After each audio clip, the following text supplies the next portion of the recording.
those around as well. Relatively large tooth there. But I mean, in the fine screen, you get like the really, really tiny teeth, which is actually incredible because usually I don't get to see this kind of thing because they'll fall through the screens. And the other interesting thing about the fish that you get here is that I mentioned they tend to be flakier and thinner fish bones on the rest of the body, but these are actually quite thick.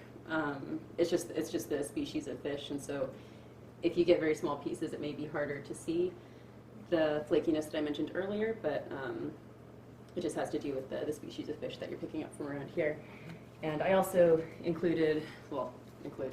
grabbed my notebook, and there's an articulated fish skull here, so you can see how there's a lot of different types of bones that are not bones you might be familiar with from your own body. So you have parts of the gill complex, so there's like the operculum, preoperculum, suboperculum, and then things that may sound familiar like maxilla, which you have on your own facial skeleton, but actually looks extremely different in fish.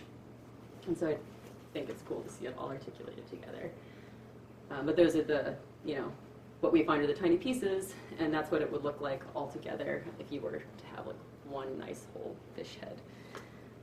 Another cool special fish you find, I was glad to see in the trays, there's pufferfish around here, and they actually have a fused jaw. So if you'll see in the diagram, what you usually get is paired bones in the fish skull. So you'll have even like the paired jaw bones will be paired, but in this taxa it's all fused together like we have in our own mandible. And these are actually extremely durable. If you look elsewhere, like in Polynesia, they just come up everywhere. And so they're really identifiable and really durable, which is great for archaeological purposes. I brought a bit of a bigger, more complete version if you want to, hold them next to each other. Because basically what zooarchaeology, when you get down to it, is a massive matching game. So it doesn't seem that hard a lot of the time once you know what you're looking for.